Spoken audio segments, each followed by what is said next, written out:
I don't want to do the baseball show too. Fuck. So you bring DraftKings and FanDuel on the same slate? What? Did you bring DK and FanDuel on the same? Just DK. Did you 50 or 100? 50. You know what? It was. I wish it were 100. It was Saturday, right? Mm-hmm. Yeah, I was pretty drunk, and I saw that like before I went to bed because I did my Memorial Day celebration on Saturday. Gotcha. I've done it all weekend. Dude, I'm telling you, I'm paying for it this morning. Not hungover or anything, but it's always the problem is if you go hard on say a Friday and a Saturday and then Sunday nothing, right? I just hung out with my wife and kid and everything yesterday. I had a good day. Felt fine. I wasn't like I don't get drunk to the point anymore where the hangover is crippling the next day because I need to function. Yeah, me neither. But the problem is that bad food on those drinking days comes along with the alcohol. And then Sunday comes, I'm like, all right, I'm going to relax, hang out. And I think I escape unscathed. And then the next morning, dude. It finally made its way through all your plumbing. Finally makes its way. And Monday morning you go, yep, there it is. Yeah. Just the hot lava of cheesesteaks and wings and whatever, potato chips and dip. Dude. And yeah. Crushed 2 hot dogs and 2 burgers in maybe like 3 minutes. And then is there any food on the planet you could eat faster than a hot dog? No, especially you. They're just gone. And then they had Memorial Day cupcakes, and I'm just putting them back. While like a beer in the other hand. Yeah. And some other forms of alcohol. Yeah. It's just, hey, happy Memorial Day, brother. And congratulations on the win. I was happy to see that. But my point was, and I want to get back to that in a second. For some reason, I thought I saw 2 screenshots. I thought I saw a FanDuel and DraftKings. You know what I think it was? You ever see something like right before you go to bed and then you'll have a dream that's somewhat representative of it, but it's not accurate? Sure. I think I saw that and I was kind of, put it this way, I fell asleep easily. And I must have woken up. I must have had a dream that there was a FanDuel and a DraftKings screenshot and you had 50K, both of them, but still 50K on Memorial Day weekend. That's got to feel good, man. It did. It was a fun time. You might've saw 2 screenshots because I posted 2 screenshots. One was the lineup. One was like the standings. So maybe that's what got you. Did they both say 50K? Yeah. That's probably what it was. And then somehow in my brain, I just assumed that I saw a FanDuel and a DraftKings. Would have been nice. That would have been pretty epic. That would have been straight Steve Buzzard style. I know. I would have been very happy to have done that. Not that I wasn't happy either way. It was fun. I was in first for like 3 hours. I got into first at like 4:45 and that slate ended at like 7:30, man. It was a long ass. I ran away with it. I had multiple opportunities. I had Trey Turner in the lineup. He had 2 or 3 at-bats after I got into first, including 2 separate at-bats, I believe, with guys on. Hit a rope up third baseline that got picked and had an expected batting average of 550. Wasn't a hit. So like it could have been crazier, but I no qualms. I ran away with it and it was awesome and it was fun to watch. By the way, how nasty is Spencer Strider's stuff? Very nasty. Oh my God. Very nasty. Like he had, because I was on a bunch of overs for Strider, specifically strikeout props, but yesterday, and it was 8.5 strikeouts, juiced to the over, by the way. He's so good. he had 2 strikeouts through 3 innings, and I'm like, all right, hang it up. That's it. He goes over he comes out 6 innings, he's got 94 pitches. So 4th, 5th, and 6th inning, he struck out 7. And then, dude, Harper comes up to the plate. I know this is his last pitch because he's well over 100. They're up 10-2. Harper comes up, just 3 pitches. Not even a contest. This guy is remarkably good. It's really crazy to watch him. It's fun. I love seeing, I don't know what it is. I guess it's just, I got so used to having amazing pitching for so long for Atlanta, where you had the Maddox, Glavine, Smoltz era that just felt like you had the best shit in the world. He sensitizes you for like 50. Well, you start to expect like good pitching for the team. And now his strikeout rate and stuff, do you know what his strikeout rate this year is in 63 I swear innings? It was like 45 when I looked last. It's 41.5 right now. Yeah, 41.5%. Anyway. I mean, it's insane. 106 strikeouts in 63 innings. I know. It's out of control. Happy to have you guys with us. We will have the MLB. It's Memorial Day. I haven't got my bets in yet. I haven't done anything yet for baseball, but I'm going to do that after the show. Is this a live? It's Memorial Day. I assume we have a ton of day games. It's a 6-game slate. Me and Adam at noon. Okay. Is that all we have for today? Are there 6 total games or 6 day games? There's some games later tonight, but we're all NBA. Didn't you chime into this thread already? Well, yeah. No. I chimed in on the fact that I knew there were 4 night games. I didn't know how many. Yeah. That's why I said it. I assumed that there were a ton of day games. There's a 6-game early slate. That's what. All right, that's not bad then. All right. No. And what time's your show at? 12? Yeah. All right. So 12 Eastern MLB strategy. Happy to have you guys with us. If you haven't done so yet, take a single second, hit that thumbs up, subscribe to the channel. And if you're watching or listening after the fact, leave a comment down below. And if you're in podcast form, we see you. You know the drill. Subscribe to the pod, leave a rating, a review. All that stuff goes a long way. This is an exciting day for basketball. I mean, look, the last thing I want to see, just for straight personal bias purposes, is Boston win this in 7 after being down 0-3 and then being the first team out of 150 or whatever it is to get it done. I will credit Josh. Josh didn't say it was going to happen, but he said if it was going to happen, this would be the most likely spot that it could happen. The final words out of my mouth from our Game 4 show was Celtics in 7, and you laughed. I don't think it was. You said you still would not bet the Celtics to win. My final words as we faded to black, Celtics in 7, and you go, ha! Trust me, I went back and listened. You would not bet the Celtics to win. That's all that matters. I hated that line at that point in time. It just felt like you weren't getting enough value out of the fact that they had to win 4 straight. And no, like if we're talking about this in terms of realistic outcomes, the Celtics were massive dogs to do this. They were just the best possible option to ever do this. But it could be both things. But let's be clear here. We talked about this on the show. We saw this coming. Now, here's the best part. Miami's going to win tonight, and it's going to all be for naught. That would be the best thing in the world. Sorry, Stephen Leibowitz. It would suck. Yeah, Steven said this is the first time the team down 0-3 had a home 7 game. That's not surprising. A team has only forced an opponent to 7 games after being down 0-3. I think this is the 5th time ever, 4th or 5th time ever. I don't even know the numbers on that one. But I'm saying it's wild. Yeah, it's not going to happen often. That is almost as unusual. But yeah, I think Miami. I'm not counting Miami out. I'm not leaving Miami for dead here at all yet. I'm really not. I mean, I'm so excited for this game. I just hope it's not a blowout, because if it is, it's going to be Boston in blowout fashion. Like it has to be. I don't think I can get to like midnight tonight of a close game and like that's a long day of craziness. All these baseball games I got to sweat. I got to sweat this stupid ass Coca-Cola 600 NASCAR race that got rained out from yesterday. And then I'm going to head into baseball. It's going to be a long day of DFS for me. It is, but there could be worse things in life. on I Memorial couldn't be Day. happier. It's going to be a fun one.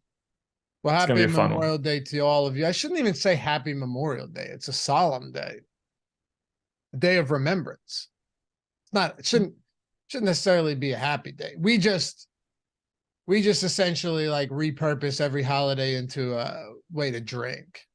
Somebody's got to commercialize the things we do, right? Yeah. That's America, right? Commercialize sadness in some way. Yeah, it's true. I mean, don't get me wrong. I had a few as well, but I understand why we're here. Anyway, it's basketball time and it's game 7. What do you think the next holiday will be? Don't get me like started. They never stop, right? Don't get me started with that. What do you mean?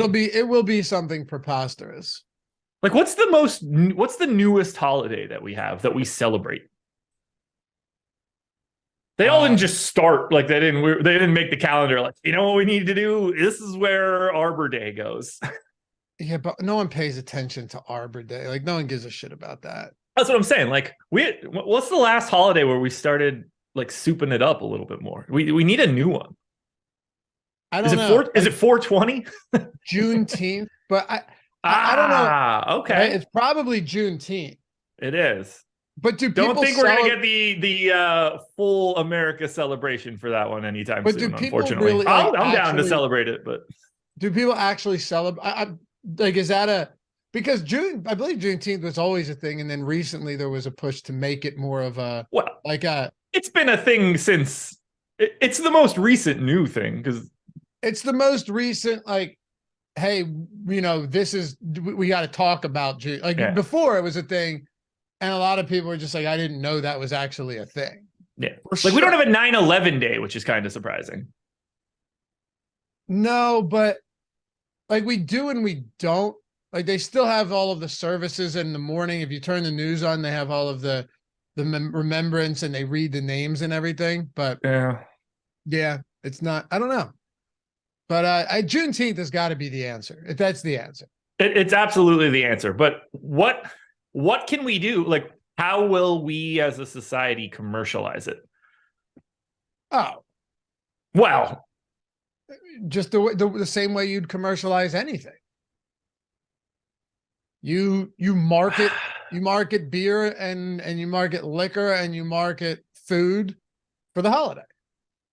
That's what you think? What food, Laffy, would you be marketing for this particular holiday? Any food. I mean, Memorial Day and July 4th would be barbecue food. Why? It's same thing, right? Okay. Just checking. Oh. Nothing specific? I would say it's the same thing that any other holiday is promoting. Outside of like Easter, you're not promoting Easter ham. You're not promoting that type of stuff. Well, you promote candy. That's the candy industry's holiday. Candy, yeah. Easter and Halloween. The candy industry put one in October and in whenever Easter is, April, May, whatever. So the candy industry split it up. You ever have a honey baked ham? I have had a honey baked. We've got a honey baked ham place in Wilmington. We got one year. Good. Yeah. I tend to make my own shit. So but I'm very happy to have a honey baked ham. They're delicious. A honey baked ham is the best situation for after the holiday. The ham sandwiches after that. Oh my God. Yeah. With the honey glaze, like the sugar honey glaze on it. Ooh. Good stuff, man. Why don't we eat that more? Why do our holiday foods not popular? Turkey. I was thinking the same thing. Ham. We don't do that shit. Who makes ham? The worst one is turkey on Thanksgiving. Like, it's not bad. I eat it, but it's a required piece of the plate, in my opinion. Like, I still need to have the turkey on the plate. But when I'm looking at the mashed potatoes, the stuffing, some people do a mac and cheese, all of that stuff. Sweet potato bake, that's another delicious, all of that. When I'm looking at that, I'm not going, man, I got to get to that turkey. No, it's really weird, right? Look, don't give me, this is another situation where the turkey is better the next day on a sandwich. Yes. No doubt. Why aren't the foods that we serve for holidays like that? Why don't we go bigger? Or do people do that and we're poor? Is that why we eat a $1 a pound turkey? Because that's just how it had to be. Because we can do, I guess we could just get prime rib and stuff now and just like soup it up if we wanted to. But somehow we're stuck in the tradition of it all. Yeah, it's true. That's a good point. Ben goes out and gets lobster for Christmas, but Ben's also just kind of a hermit in that sense. That's a thing, though, right? In like Italian culture, like a night of seafood, I think. Yeah, it's however, my Justine's uncle does that when we go over to his house on Christmas Eve. What is it, like 7 fish or something? Yeah, something like that. I don't know. And none of them. All of my ancestors are all poor European countries, so it's just like 7 kinds of potatoes. And none of them are particularly good, by the way. They're not great. All right. I mean, is any fish great? I love tilapia. Okay, but like, yeah, you can tell me that you enjoy that, but like, that's not a great fish. Tilapia. Like, I've never craved fish. Oh, I can crave sushi. Can I, let me give you, and then we're going to get into basketball right now. Let me give you my take on fish. Okay. Okay. All right. Everyone's shitting on tilapia, dude, packed with protein. You put a little stuff. It's good. It is kind of like the rat of the ocean, but it's whatever. I like it. I like salmon too, but here's my take, right? Everybody laughing at tilapia. I think it tastes delicious. All right. Here's my take. Fish is that type of food that is good for you, and it tastes good enough to not taste totally like it's good for you. So a lot of food that's very good for you doesn't really taste that good, right? Well, but fish, there's ways to make fish taste pretty delicious. Yeah, just like everything else, you butter, fat. You got to add fat in some way. That's where you're going to get your flavor from. Oh man, shrimp cocktails. Justine went to Costco the other day and asked me if I wanted anything. I said, "Get me a shrimp cocktail." She's like, "What do you mean?" It's like, "Get me the whole shrimp cocktail." Yeah. And I sat down. I think it was 2 pounds of shrimp cocktail. Josh, I sat down on the couch with that and marinara sauce and just tore through it, man. I had a little bowl for the tails. Yeah. Shrimp cocktail might be one of the best foods to ever be made. I need my cocktail sauce to be like heavy horseradish. Oh yeah, I want my nostrils to burn. Yep, I love it. Good shrimp cocktail is the best. Phenomenal. It is the best. But like my dad and I, we used to go out on the flounder. Flounder was good. But again, it's all acquired. A lot of times you're not going to like those tastes. Flounder, blues would do bluefish, all that stuff. I'll eat pretty much, and I think I'll eat any fish. Honestly, I don't. I did back in the day, that's for sure. I don't love them. Any of them, like you said, I don't crave fish. But I don't like. That's just not a thing to me. But I'll eat them. Yeah, I'm never mad that I ate it, but it's always like uneventful in some way. Yeah, Brian. No, marinara is not cocktail sauce, brother. No. I think he's. You said marinara. Oh, did I? I meant cocktail. Yeah. Did I say marinara sauce? You did. Oh, I meant cocktail sauce. I let it go because I knew what you. Yeah, it was implied. Marinara sauce I use for the mozzarella sticks. You know what I mean? Oh, the mozzarella. The mozzarella. Oh, how great are mozzarella sticks? They're delicious. I choked on one of the Giuseppe's once and started vomiting into the trash can. How big was it, man? If you're choking on something that tiny, I don't know, man. It was April. How do you handle a hot dog? This was last April. No, open up your throat, brother. It was the cheese, dude. The cheese wasn't. Yeah, when the cheese comes out, the cheese wasn't fully melted. Dude, I tell you what, horrifying experience. Almost died. Yeah. Courtney said it was my first time. I don't know why you call your uncle mozzarella sticks, but it's fine. You were doing good up until that. Mm-hmm. All right, let's get into some basketball here. We got a lot to talk about. We got a lot to talk about. So, I would give anything for mozzarella sticks right now. Jokes aside, they're so good. What a great breakfast. Me too. They're truly delicious, and I could rip through. That's the problem. If sometimes you get actually, let me move on. Favorite appetizer, and then we're getting out of here. All right. Favorite appetizers. Then thanks for coming out, guys. We'll see you next time. Exactly. I'll tell you what it is, but this is specific. Mozzarella sticks, if you're just talking basic generic appetizers, right? Yeah. But if you're talking about like other places do starters, we'll call them, you know how they try and get cute with that.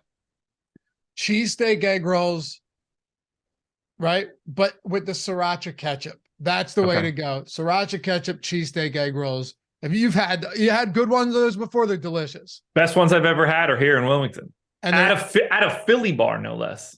Well, no surprise. Fantastic, right? Shouts to the owner, too, who is in the DFS industry. Not like in the industry, but plays DFS. Awesome. But you would agree, delicious if you get some good cheesesteak egg rolls. They're phenomenal. So they don't do the sriracha ketchup, but it is spicy ketchup. My assumption is it's cayenne of some sort. Yeah, same thing. I'm just using sriracha because that's what a lot of people use around here. Spicy ketchup, cheesesteak. They're phenomenal. A little bit of kick. Delicious. Phenomenal. What about a week ago. What's your answer? Because we got to get going here. There's I think we're on the same page. There's a difference between like TGI Fridays starters, appetizers, which are very good, by the way. Tip of the spear for me, honestly, I love when a jalapeno popper is as good as it can be. Sure. Like I would like to eat a shit ton of those.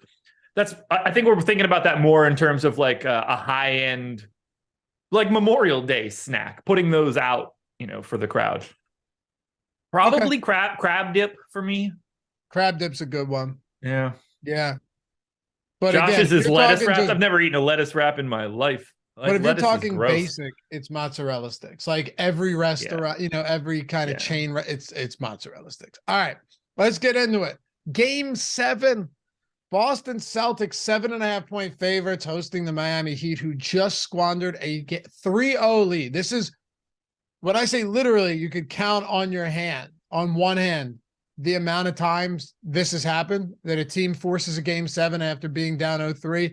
I'm serious. And no team has ever come back from that deficit to win game 7 and move on. So this is truly uncharted territory if Boston wins tonight. We'll be experiencing it for the first time ever, Josh. Can you imagine if playback was a thing and we were going live for this bad boy tonight? Ugh. They're still using it, by the way. And it's like it still exists, sort of, but not the way that we want it to right now. It sucks so bad that we can't do that. It really does. Can you think about how bombed we would have been tonight? It would be out of control. I actually have thought about that. I have thought about that. You thought you had a bad Monday morning. Wait till tomorrow. Yeah. Well, it'll be Wednesday morning that really gets me. Well, you probably have a 3 days in a row thing. Yeah, the rough weekend. Unproductive. We'll put it this way: unproductive mornings. But yeah, the 203.5 total. 203.5 total today. Very, very low total. Tempts you to take the under on something like that. Let's dive straight into this as we always do. Before we do, though, shout out to our sponsor, Prize Picks. You guys already know the quickest, easiest way to get a free month of Stochastic Plus Platinum. I mean, it is legitimately a no-brainer when you think of it, because there's so many people that are like tweeting us, it's Stochastic Hall of Fame. Do I get a free month? And I got to be like, sorry, dude, it's not a field of 5,000 or more. Sorry, you chopped with 760 people on a showdown slate. People think that's dumb that we won't give that out then. It's like, well, we'd like to continue. People think that's stupid. Oh, but I want you're just setting up these rules. Like, no, we'd like to be a company tomorrow. Yeah, you cannot do. Well, especially everybody would wear it. Everybody would put the damn icon on their shit. Exactly. And then we would no longer exist. Well, my point is, just get the free month by putting $10 or whatever you want in the Prize Picks. Get all of our tools across the board for every single sport that you want. Not only that, though, Prize Picks is matching your first deposit up to $100 anyway, 100%. So if you put 100 in, you're getting another 100 out of it. Your bankroll's 200 now. If you put 10 in, it's 20. I mean, it's honestly the easiest way to make money by doubling your bankroll on Prize Picks, and then getting every tool that we have for every sport for free, $120 value, including our premium Discord for the entirety of the month, including tools that'll help you win on Prize Picks, which I might add is blowing up. So I need not say much more about this, Josh. It's the easiest deal out there if you're in an eligible state for Prize Picks. I got one thing to say about Prize Picks. I put out my video already. It's out. Go check it out. It's on the Odd Shopper channel. They're running a free square today on Prize Picks, but they're not advertising it. It's really crazy. So it's sort of like a taco and a free square combined, but no one's talking about it. Bam Adebayo's fantasy score for today. Lofty, don't click on anything right now. I won't look. What do you think they have the fantasy score set for Bam Adebayo? Well, hold on. You're saying it's a free square, but it's a taco. So it's basically some hybrid of that. So it's not like over a half a fantasy point, and it's also nowhere close to where it should be. So give me an answer. 15.5. Okay, well, that's preposterously too low. It's 35. Well, you said free square. You said free square. To me, it is. I got you, but I am saying it made me think that you're talking, okay, they're just taking just something ridiculous. All right, so 35.5. Got you. How many minutes do you think Bam Adebayo is playing today? Oh, every minute, probably. Almost every minute. 46.5 in game 6. Do you realize how shitty you have to project Bam Adebayo? I guess what I'm asking 35? Is this intended to be a free square, or is this just wrong? I said they're not advertising it as such, but it seems like it is. Every single thing you make today on Prize Picks should include over 35 fantasy points for Bam Adebayo. So if you put that in there and it's not a free square, which means they're not going to limit how much you can bet on that. Or play on that. Or you just do that and you do the Jokic actual free square, which is over a half a point. And now you have both of them in there if you're going for a 5-pick flex play. That's interesting.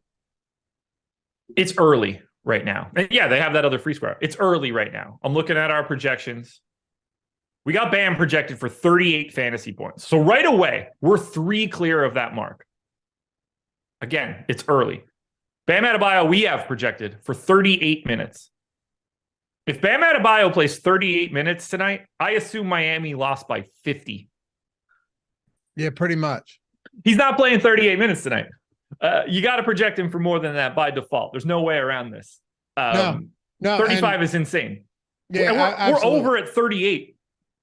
I thought you were saying that it was actually free square taco territory, but they weren't advertising it in the sense that like they weren't tweeting about it, but it was up there and just no one was talking about it. You're saying it's actually, that's his prop and it looks as that's the way it should be. So, okay. Yeah. Everyone should sign up for Prize Picks today. Get the bonus, get the month of our stuff. And the first name you click on is Bam Adebayo 35, over 35 fantasy points. No brainer. And again, I don't want to bury the lead either. There's a Nikola Jokic literal free square as well coming up for the first game of the finals, over a half a point. Literal free square there. You could take both of those, put $100 down, put the 200 down, put 100 in, get the bonus, put 200 down on Jokic free. Now you're not gonna be able to do that. You can only put like $20 on the Jokic free square. Never mind. I had a real good thought process there. Well, that's okay. They don't always work out. But even if you do a 5-pick flex play and you don't hit 5, you don't 10x. If you hit 4, you still 2x, and you still make money back on a 3x or 3 of 5. So a lot of ways to sustain and build a bankroll there. Link in the description and in chat. Got to use the link or we can't give you a free month. We can't find you. Use the link, sign up, watch Josh's videos, use all of our tools. By the way, I'm talking all of our tools for DraftKings, FanDuel, everything else too. But we got you covered on Prize Pick stuff. So check it out. Link in the description and in chat. Get your free month. Get your first match deposit bonus up to $100. All right, let's do this, man. Right now, highest owned players on this showdown slate, Game 7 in Boston at TD Garden. Highest owned captain, Bam Adebayo, 9K. Jaylen Brown, second. And then you've got the Jason Tatums, Jimmy Butlers. Really, there's a ton of separation here. Jimmy Butler getting a lot less ownership than we've seen on other slates. But that's really not surprising when you see how much DraftKings specifically has jacked these prices up on these guys over the course of this series. I mean, at the beginning of the series, Jimmy Butler was 12-2. He was 11K at the end of the Knicks series. Now 13-4. So you're paying north of 20,000 in the captain spot for Tatum or Butler if you're trying to get there. What does that do for roster construction tonight? So everything is different for a game like today. And you sort of saw it in game 6. But we still have these massive price tags on Jason Tatum and Jimmy Butler. But the difference for today's slate is that everybody else is sort of priced where they have been. But now every main cog of these rotations are playing 40 minutes. So like Marcus Smart, or who's a good example? Gabe Vincent's 5,200. That dude played 40 plus minutes in game 6. And I think you're projecting him for 40 again today. That's why you're seeing Gabe Vincent projected for the 4th most captain ownership. We've raised all of the mid-tier plays significantly, but you can't raise Jimmy Butler and Jason Tatum as much because you were already projecting them for 42, 43 minutes. But now we're taking these guys that were projected for 32, and they're getting like 8 more minutes of projection at basically the same cost. So now, instead of getting crazy for the highest dollar guys, you're getting to the Jaylen Browns at captain at 9,200, the Bam Adebayos, or the mid-tier of Marcus Smart or Caleb Martin. You get those guys to free up the salary because by taking all of these minutes and concentrating them into their like 7-man rotations, we don't have those guys that are playing 6 minutes, 8 minutes, 12 minutes at $1,200 or like $2,400. Those guys don't really exist as much anymore. You've got Grant Williams at 3,400, but like Haywood Highsmith is 2K. He's probably not going to play. How the hell do you go there? Cody Zeller's 1,200. He played a minute and a half, and they were -7 in game 6. They would prefer Bam to play all 48 minutes so you don't play Zeller. Kevin Love out of the rotation. Malcolm Brogdon probably not playing. I don't know, maybe. And his price tag doesn't make it good. Even if he does play, I don't know how you and I talked about this at length. By the way, on the Odd Shop, on the Odd Shopper channel, Josh, the 4:00 show that we do Monday through Friday, Ben and I were hammered the unders on Malcolm Brogdon. They popped everywhere in the Odd Shopper tool. And the great thing about that, if you're in the betting, this isn't a read or anything, just logic. When you have volatility like that, that's where the Odd Shopper tool comes into play so big, because all of these books don't know how to price a Malcolm Brogdon when he's played 17 and 18 minutes over the last 2 games, hasn't made a single field goal, and now he's playing. We don't know what he's going to look like. He ended up playing, 7.5 minutes in the first half, did not return, missed game 6. That was one of those spots where the writing was kind of on the wall. So I look at it now and go, partially torn tendon, even if he does play, even if Malcolm, first of all, books are, I can't imagine they're going to post anything for Malcolm Brogdon in a spot like this. Even if he does play, I'm not sure that he sees the floor, or I'm sorry, even if he's active, I'm not sure he sees the floor. And if he does, how can you look at the last 3 games or 4 games, 18, 17, what I think 7.5 minutes, I believe, didn't play at all then. And then now if he plays, let's just hypothetically say he's active, you can't, there's nothing you can do with that. No, especially at his price. He's Right, 5,400. I mean. Like you'd have to project him for 28 minutes. And like, that's impossible. Right now, I don't have him in. I don't know what would have happened between game 6 and game 7 for him to go from unplayed to just now he plays in game 7. Like, this doesn't strike me as the injury that like he recovers from. Maybe you could figure out a role for him in early games of the Denver series, but like, I don't know how a tendon injury just comes back after 2 days and everything's okay. So my assumption is he's not playing. But even if he is playing, based on the past couple games, what are you giving him? 12 minutes, 14 minutes, 16 minutes, something like that? I'd put him back in the range of what he was playing before he left in that other game. Yeah, I'd probably put him, 15 to 17 minutes, something like that. 8 minutes a half, something around there. Seems about right. But he was wholly ineffective. And that's because he's not healthy. Right. What about Robert Williams? And he's not with like something that gets healthy. That's what I mean. Yeah, you're not taking a day off and going, all right, I feel great today. Yeah, if that's all it was, then Boston's probably bigger favorites in this game. Probably. Robert Williams is 4,400. That's one of those interesting price points, just looking at him and going, all right, he hasn't been dominant by any stretch, but still on the season, including the postseason, he is still north of a fantasy point per minute guy. I can understand why he's getting the ownership that he is. Not a captain, but almost 30% at utility. All right. There's a few of those guys there today, though, where you're just saying very simply, they're in the rotation. There are at least some paths, albeit narrow ones, for them to get additional minutes. Robert Williams, Kyle Lowry, Grant Williams. And I say that in the sense of like, okay, maybe there's significant foul trouble. Maybe there's this or that. We know that these guys would benefit most from that in the event that happened. But still, I mean, how many minutes are you giving to Williams and Lowry today? Okay, well, let's start with Williams. Well, wait, which Williams did you mean? Robert Williams. We can get to Grant Williams too, since then we can let me stick with start. Boston. Sure. We'll start with Robert Williams, because what we've seen over the past 2 or 3 games is they're not really playing Robert Williams and Al Horford alongside of each other. They played a minute alongside of each other in game 6. They're obviously always live to do that. And you can certainly see the two of them being out there in a late game situation. If you're trying to like really lock it down defensively or something along those lines. But I only gave them 1 minute alongside of each other for today, which means that I went 30 minutes to Al Horford and 19 to Time Lord. And at 19 minutes, as basically like a fantasy point per minute guy, I think Robert Williams is appropriately owned at around 30%. I don't have much to say there. I think it's a lot harder to want to get to Horford now at 6,600, just because the path to Horford playing like 38 minutes in a closeout game means that they're not playing, I assume, means that they're not playing Robert Williams as much. And that doesn't strike me as like a situation where Horford is going to provide that much value over Robert Williams that you cut Robert Williams to like 11 minutes played.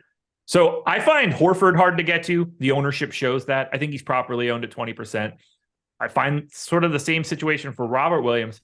I don't think there's enough minutes left over for Grant Williams to look really good, but he's still pulling 37% ownership at 3,400. I don't totally agree with that one. I think he's a little bit over-owned. Not by much, but just a little bit. It's more of a salary problem than anything else. Do I mind going to Grant Williams? No. But I went 40 minutes to Smart, to White, to Brown, to Tatum. You've already got 30. You're already splitting 48 for Time Lord and Al Horford. I just don't see a lot of minutes left over for Grant Williams. If you do like Grant Williams a lot today, then I assume you don't like one of Derek White or Marcus Smart. A lot of conversation right now in chat just about like if these guys are playing this many minutes, how are they not going to be in the optimal? And I understand that argument for sure. I'm not even going against it.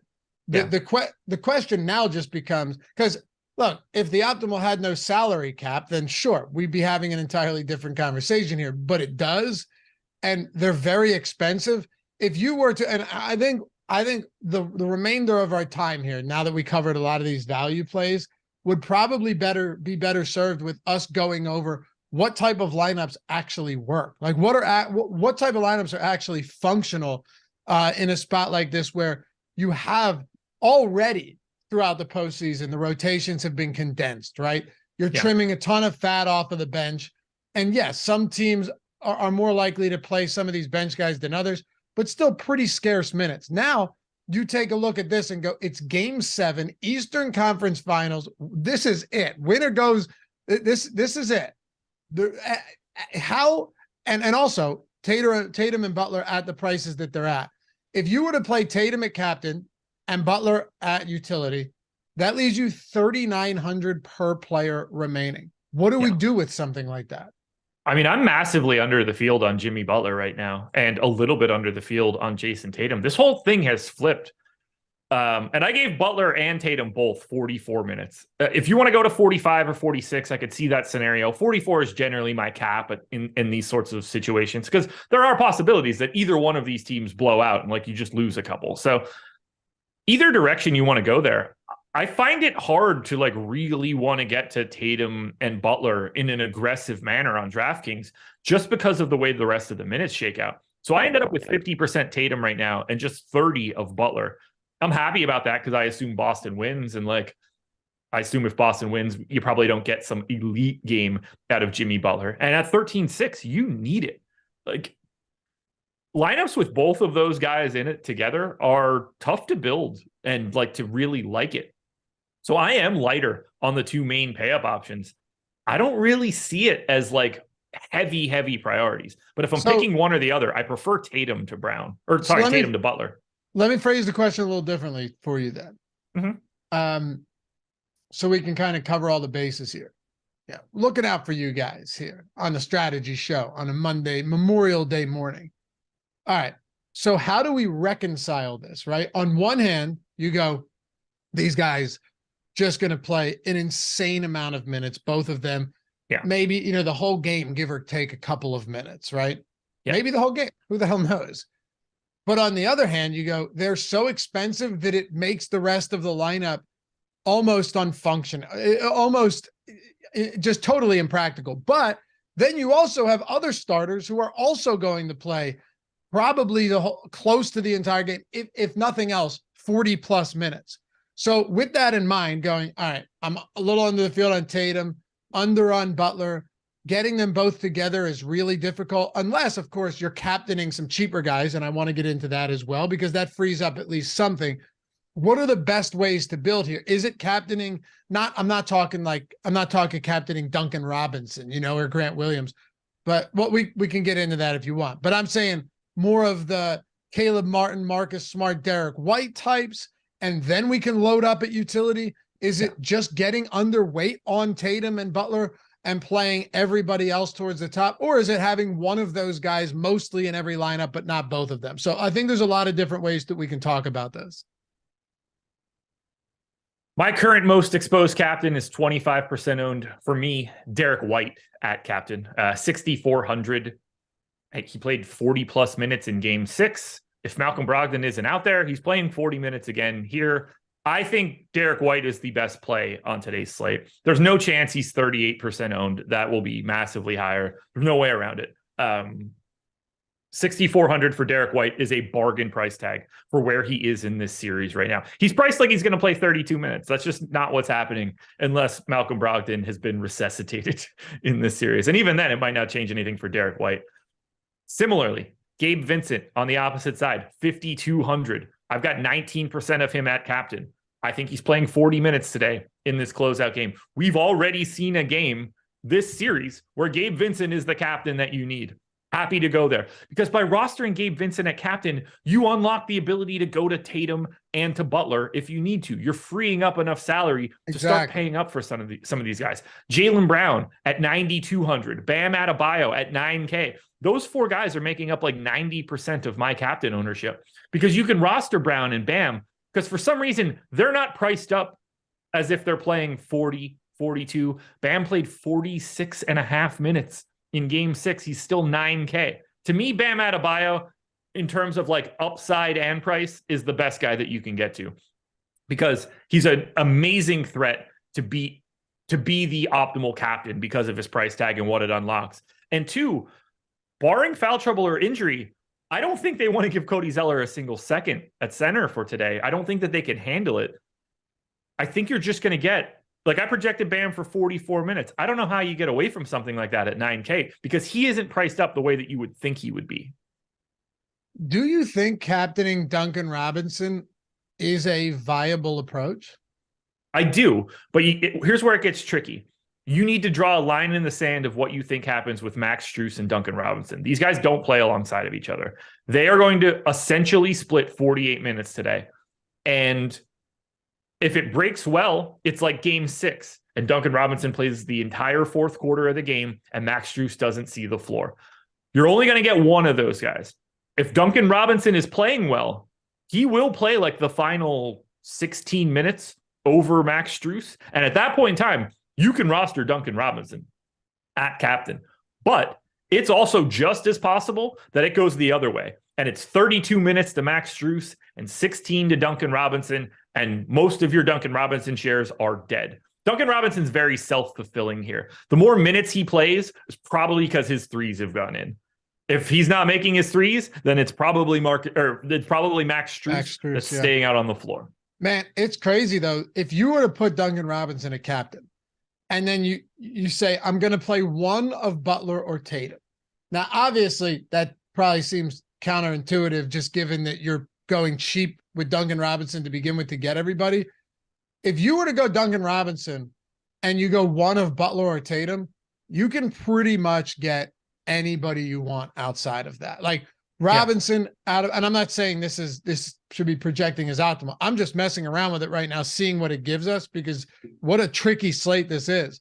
Robinson, and then you get Butler, Bam Adebayo, Jaylen Brown, Gabe Vincent, Caleb Martin, or you could play, the only other one you wouldn't be able to fit in there is Marcus Smart. You'd have to go with like a Caleb Martin or a Horford or a White or something like that. But by playing a cheap guy at captain in that Duncan Robinson range, and there aren't many of them, it does allow you to do almost whatever you want at utility. Do you think that's viable today? Very. Because if you get that low price guy right on the day, like one low price guy probably has a really good day. And that's the path you want to take. Robinson, Tatum, Brown, Bam, White, Vincent. That's a lineup that you can build with five guys that are probably playing 40 minutes. And then if you're rostering Duncan Robinson, you're assuming he's playing like 26 to Max Strus's 22 or something at that point in time. Very, very viable. But I don't even know if you have to go that far down. And that's where it starts looking interesting to me. Like I look at my Derek White lineups where you can go White, Brown. You can do the double fade of the payups. White, Brown, Bam, Smart, Martin, Vincent, or Horford, Vincent, where instead of getting to Tatum or Butler, you get to everything else that exists from these relevant guys. The balance starts to become really, really interesting. You can get to those like Derek White captain, Tatum, Bam, Smart, Vincent, Duncan Robinson, or Grant Williams. Those options exist. I really love the path of taking not Tatum and not Butler captain options for today. Me too. Even if you were to just go with Tatum at captain and you didn't play Butler at all, right? Yeah. You just go Tatum at captain, you don't play Butler at all, and then you were to play Bam, you still only have 5,000 average for the remaining four players. You're already getting into kind of murky waters. Look, can that win? Yeah, if Tatum goes out and just rips off an insane game, which we've seen him do on many occasions. But if Tatum only has 50, and I'm not talking about 50 in the captain, I'm talking 50 actual, and then whatever, that's probably still not enough because of what you're going to have to get to at the low range. Yeah, like my top 5 ranked lineups with Tatum have the punt of Sam Hauser or, insert whoever you want to be that punt. The first Tatum lineup that I have that doesn't have a punt play as the final utility has Bam, White, Vincent, and Time Lord and Grant Williams. So you can get there for these Jason Tatum lineups. I think that lineup is going to be massively owned. And that's where it starts to get kind of tricky.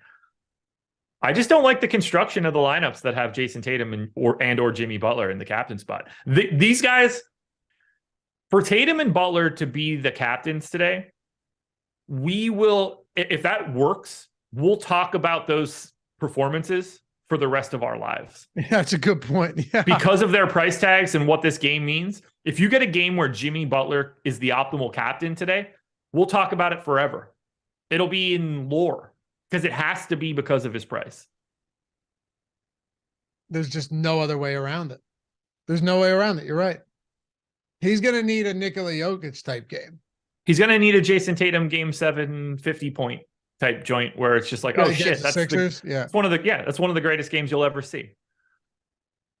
Because those price tags are so big and we don't have the value at the bottom to unlock it. Right. Man, I'm actually looking forward to some baseball today. Not gonna lie, I've been enjoying it this year. I mean, Me much too. of that, yeah, for sure, dude. I was happy for you when I saw that. I squinted one eye and go, "Oh, that's Josh." Yeah. No, it wasn't like that, but I'm love. Plus, the Bet Pro tool is just the strikeout props on that have just been absolutely nuclear. And I the there's so many times where you're working or you're looking at basketball, or you're doing this or you're doing that, just like on the weekends too. And I go, all right, I'm gonna pull the Bet Pro tool up. I'm gonna sort by EV, and I'm gonna take all of the plus. I'm just gonna bet all of the plus EV bets across any book that I have, and I'm just gonna get all of that down that I can. And yeah, the strikeout props have been crushing lately. They absolutely have, and I'll continue to play it. And the great thing is, if you're actually using, whether it's Bet Pro, OddsShop, whatever, if you're using the recommended bet percentage, I cut mine in half because sometimes it can get kind of, like I'm not someone that's throwing 18% of my bankroll on a single bet. No. But you could even cut it in third, whatever you're comfortable. Yeah. It's just a way for you to avoid risk of ruin. The S bet over on OddsShopper, right? Like the recommended bet percentage. I'm a big fan of going for a quarter if we're just adding that out there. You're doing quarter. Okay. I've been doing, so on Bet Pro, I do a third. Sure. But quarter makes sense. Either way, it's the best. I'm not sure people understand, because you could just be like, all right, a unit is $100. Fine. I'll play each bet to win a unit. I get that. But all bets aren't created equal. So if you are getting better bets here in the tool, you have to be looking at this like, okay, I'm not going to risk the farm on it, but I should be getting more down on certain bets that grade out better. And that is how you have the upside, and also how you avoid the massive downside, because in betting, you always go through downswing. Like Prize Picks, you were on a heater and then had I won't say a prolonged stretch of just, all right, I'm not getting there, but it happens. If you're doing it right and you're disciplined, you're going to win. But man, the strikeout props, and there's more than that. Like we have NBA Bet Pro, MLB Bet Pro for bases, home runs. I grabbed the Matt Olson home run prop on there yesterday. Bet Pro, bam. He actually had two of them. I should have bet two of them. But all of that stuff, half off for the first month at Bet Pro. If you guys are in legal states, I'm telling you, man, it is the sickest tool. I use it literally every day. I know Greg does too. We're in Chalkboard all the time going over that. Dropping plays in there from Bet Pro, from OddsShopper. It's free too. If you wanted to join, if you get Bet Pro, definitely join Chalkboard. Or even if you don't, it's free. So come hang out with us, all 22 or whatever 100 people in there. But yeah, link in the description if you want to check Bet Pro out, man. It's just been crushing. And we got a long summer ahead of us with basketball about to end, It's going to be sad, man. Yeah. That's why I'm glad to have this though, because it's like, I could do all of my own research into baseball every single day. That is a laborious task. It's fun at times, but guess what, man? You hit July, you're like, spoon feed me the best bets, please. Yeah, it's true. It's true. Spoon feed it to me. Check it out. I just want to bet. Ugh. I know. You'll be there soon. North Carolina will be there soon. And when it is, we'll be talking about this a whole lot more. But for those of you so much content. You guys hate me now. Get ready. Yeah. If you're in legal betting, well, we have Pick'em Pro too, though, which is for all of the Pick'em sites, like Prize Picks and all the other ones. And that tool's outrageous. So yeah, everything's down there if you guys want to get into that. All right. Where do you want to take this next? We got about 4 minutes to go. I think we've covered most of the important stuff. Lineup construction, different type of game, the nuances to this one, what value makes sense, what value we can get to at the captain spot and still make quality lineups. Anything else you think would be helpful before we get out of here? I think the only thing that really matters for today is paying attention to any news on Malcolm Brogdon. I don't think that anything else is really worth really digging into. Like we talked about the structure and the salary, and that's relevant for today. But if we know that Malcolm Brogdon is not likely to step foot on the floor again like he did for Game 6, I don't think there's a lot of wiggle room. Like you just have to be, as weird as it sounds, like you just got to be lucky. But I do think that you need to change up the roster construction that we're used to. I will likely I mean, I'll say right now, I have 3% of Jason Tatum and 1% of Jimmy Butler at captain. My goal for tonight is to avoid the legendary game out of Tatum and or Butler. If that happens, I should have a live lineup for the NBA and, big prize pools for tonight too. Like, Man, let me check and see what my optimal is. I don't even know that answer yet. 200,000 to first for tonight's game. If you don't 100K to second too.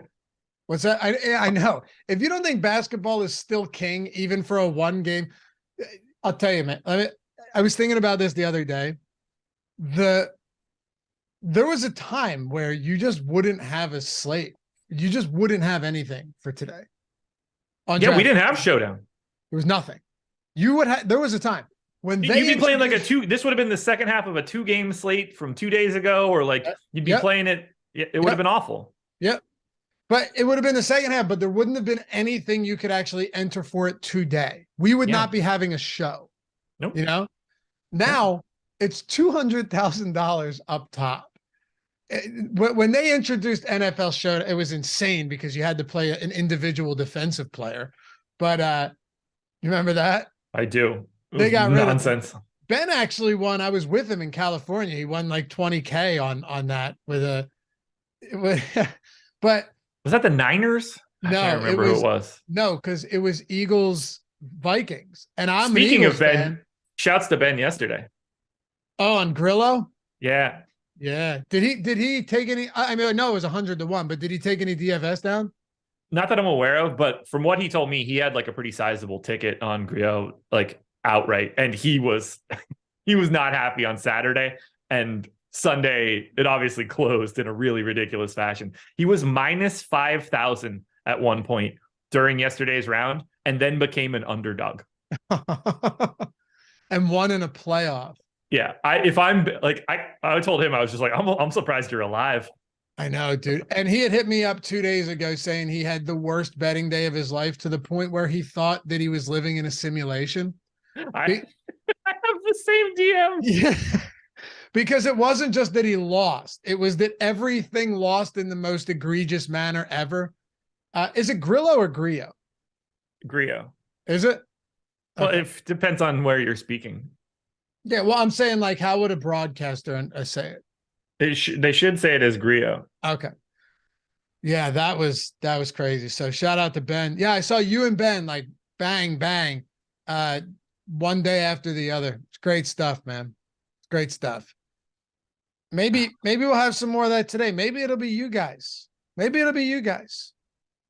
All I know is that it's a game 7 and we have dude, I'm telling you right now, I haven't been this hyped for a game in a while, because game 7s are one thing when they're going back and forth. This is a game 7 that is potentially going to make history, and we're here for it. Like, we're doing shows for it. We're watching this. Yeah, if only NBA playback would, or if we had playback there to do this.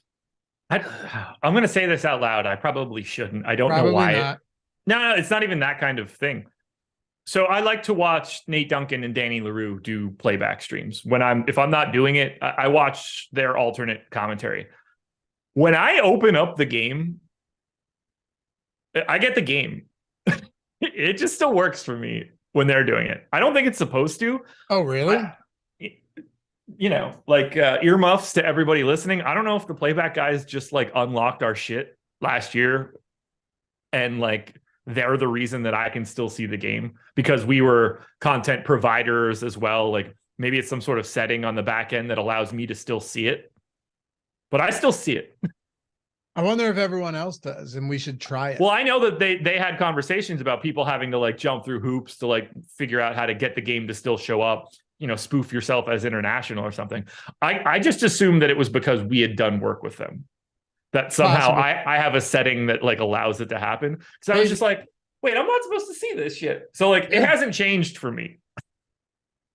That's interesting. Yeah. Because I don't have like international league pass or anything like that. No, and why would we? I just assumed that we had some sort of like creators tag that I see something different than everybody else. Before we get out of here and toss this over in an hour to MLB Live Before Lock, is it you and Adam? Yeah, you're tossing it right to me. Yep. You and Adam. Do you want my optimal? Yeah. Hold on. Coming up at 12 o'clock. I'm sure you guys will discuss the MLB lineup generator anyway, so I won't dig too far into that, but fantastic tool and a lot to get into there. But who are, one more time for anyone that came in late, and then we'll get the optimal. Who are your top 5 captains as far as exposure goes right now? My top, it's probably easier for me to say them in a group of 4. And I guess 5 works.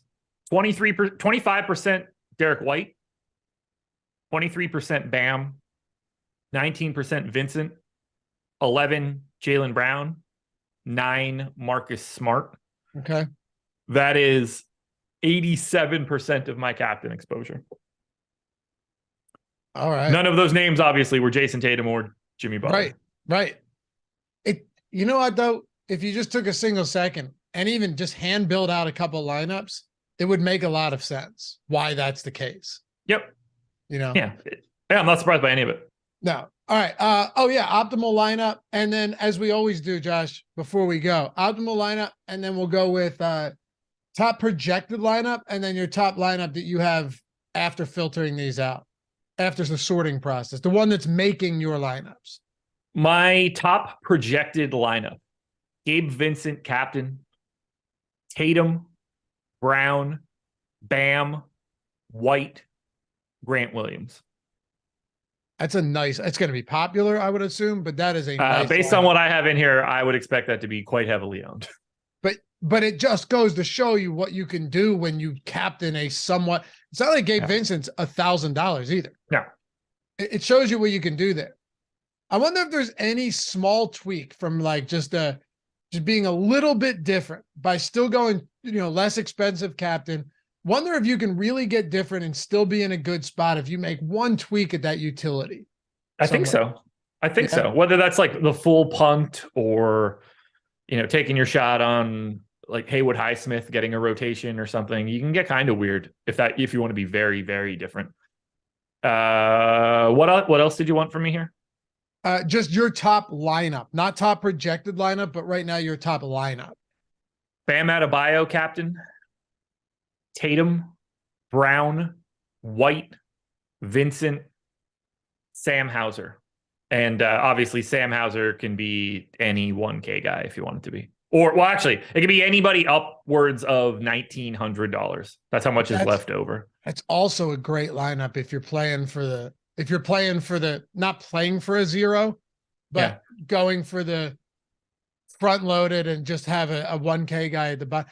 I wonder how popular. Hauser played 2 minutes in game 6 in the first half. Like, if he gets out there and just hits a 3, that becomes a real thing.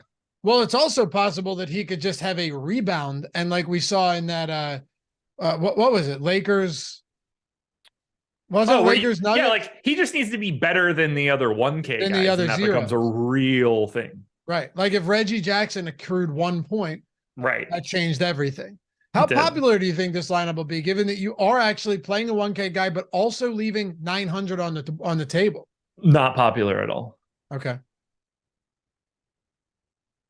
Hey guys, hit that thumbs up before you go. Appreciate you hanging out with us on the holiday. We're not going to get to 100 right now because I haven't mentioned it throughout the show. But if you could, please take a single second, hit that thumbs up. Just 1 second. Subscribe to the channel. 1 second. Goes a very, very long way for us. We're almost at 90,000 subs too, which is pretty cool. So last question. Yeah. Are there any outside of Tatum and Brown or Tatum and Butler? Are there any popular options that you're fading? And are there any unpopular options that you're overweight on? And by fading, I just mean underweight significantly. I'm aggressively underweight to Caleb Martin at 7K. Okay. Not that I have any sort of problem with Caleb Martin. I gave him 40 minutes. He's going to be out there, but 7K for Caleb Martin when you're you're not Jimmy Butler, you're not Bam Adebayo, you're not Jason Tatum, you're not Jaylen Brown, you're not even really Marcus Smart. Like when you start getting down that much further, if he's pulling that much ownership at 7K, a lot of the times I'm just going to hope that it doesn't become a Caleb Martin game 7 day. It takes a lot for him to pay off that price tag. So I'm light on Caleb Martin. I don't know. I mean, Cody Zeller's 24% owned at 1,200. I don't get the sense that they want him to be out there all that much. They could also just not play Cody Zeller and make Kevin Love be the center for 3 minutes instead of Zeller. They could do that. So I don't love the ownership that we have on Zeller right now. But it's Jimmy Butler for me. He's the guy that I'm lightest on. That's a pay up option. Appreciate you guys. Doesn't feel good, right? No, but it makes sense. Yeah. There's just not a lot you can do if you're captaining him and then trying to get a Tatum in there too. Like it's right. Even if you're just captaining Butler and then throwing Bam in or Jaylen Brown, you're still hamstrung. You can make a lineup, but just given the minutes that we're projecting for these guys in the starting lineup, not every single one of them, but many of them, yeah. Plus, I mean, imagine if it is Jaylen Brown or Bam that has the huge game. And, Tatum's good, but not great. Or Butler's good, but not. We've seen that plenty of times already. That's not there's no, put it this way, there's no Nikola Jokic on either side of this. Nope. No, there is not. No, there is not. Would you view this significantly differently at these price points if Nikola Jokic was the one that was, you have to, right? Because Nikola Jokic could go out there any day and just drop you an 80 plus. I mean, I have Tatum projected for 58 fantasy points in 48 minutes. I would have Jokic probably somewhere around 66. Huge difference. That's 8 more fantasy points. Huge difference. Yeah. And you know what? There were games where Nikola Jokic was not optimal, or not in the captain spot. It was out. Wasn't there a night where Jokic wasn't even in the lineup? Yeah. In the optimal? Yeah. So yeah, crazy. Well, he won't get there from a scoring perspective. So he'll have like 18, 15, and 12, but like at 13, 8, you needed a little bit more from the top end. Absolutely. And you get Jamal Murray or something coming out and scoring 30, and then it just becomes hard. Did you? John P said, yeah, John. Someone mentioned that to me the other day. I just missed it because I wasn't really around much over the weekend. But John P said Butler guaranteed to win tonight. Is that did he actually do that, or are they kind of misconstrue it? He would.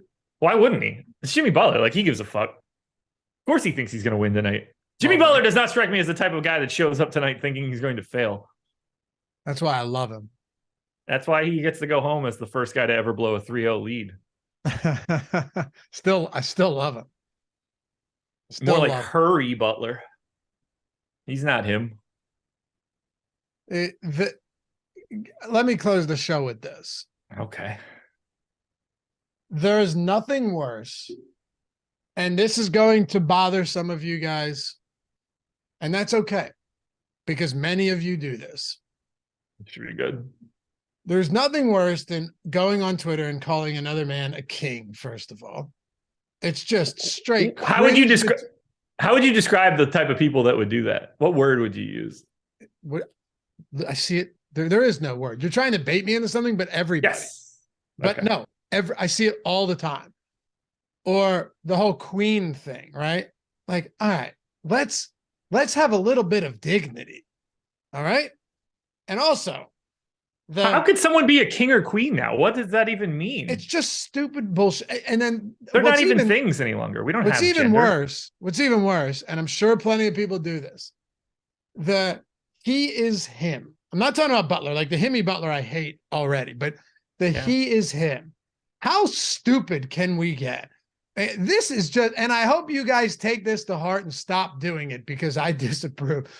He is him, Josh, I can't stand. And I don't know why. Why? It doesn't affect me whatsoever. But when I see people like, someone, John Morant throws down a dunk before he was, suspended, and they're like, yeah, he is him. What do you mean he is him? It's so dumb. More like Himmy Gibbler. You do the he is him. No. When you see that, though, don't you kind of just go, eh? I mean, calling people king and queen, that's the weirder one for me these days. John said him means that guy. I know what it means. No. I totally know what it means. I understand. It means he's God. It means that's what people are doing. He's God. Maybe he is. I love when people say I'm sounding. I'm sounding old right now. I'm not sounding old. I'm not, dude. Listen. What I'm saying is, you're gonna look back on that in a couple of years, and you're gonna delete all those tweets that said he is him. So corny, man. Anyway, I just think it's dumb. If you want to say it about me, though, that's cool. I can accept that. Thanks, guys. It's dumb when you say it about guys that aren't that guy. No matter what we look, it's the same reason I said that I don't want to have Jimmy Butler, because I think he's like the worst version of the best guy that you could have on a team. You want to do that for LeBron James and Michael Jordan? Yeah, those guys were and are him. If anybody is. No, stop it, dude. It's not the 15th best guy. It's the first guy at best. You can only do it once. If you want to do it at the top end. Don't do it for Jimmy Butler. Man, he is him. At least it makes sense if you do it for the guy that is the all-time leading scorer in NBA history. At least it's in line with everything else. Not the guy who got his first non-third team All-NBA this year. So do you like Himmy Butler? Nah, I like Himmy Gibbler when he fails. I don't know. Maybe I am getting old. Maybe I am becoming more cynical. But man, can't stand it. Not that it affects me at all. Okay, so B Wright said it's a Snoop Dogg bar. Right. Snoop's not Jimmy Butler or any of these clowns. Snoop is the guy that can be a him. Nope. Yeah. I'm saving it for only the peak of all peaks. I'm not doing it for Jimmy Butler, who's like the Clyde Drexler of the 2020s. Yeah, I don't know. Anyway, we'll see you guys back here. When will we see him back here? Thursday? Thursday morning. NBA strategy show? Thursday? You're back for the deeper dive tonight with Adam. What's that? You're back for the deeper dive tonight with Adam, right? I'll be here. I'll be in chat. We have 2 hours. Wrecked. 2 hours. Are you gonna be crushing them all day? Well, I got baseball now, so I'm gonna be watching that. Katie was in Charlotte yesterday for the Coca-Cola 600, so I registered the race. She's on her way home now, but I'm still registered for the race. So I'm playing NASCAR DFS today, starting at 3:30. And then I got the game tonight. So it's going to be a long one. Well, enjoy it. And good luck to you guys. Hopefully we'll see you back here for the deeper dive. If not, we'll see you in Chalkboard. We're going to throw some picks in there in a few seconds. I think Greg probably already has. And the live before lock for MLB coming up at 12 Eastern with Josh and Adam. So don't miss that. Jordan Klein producing this show. Thanks to Jordan Klein, and we'll see you guys back here. Wow, we'll see you back here for the start of the finals. Go Heat. Go Celtics.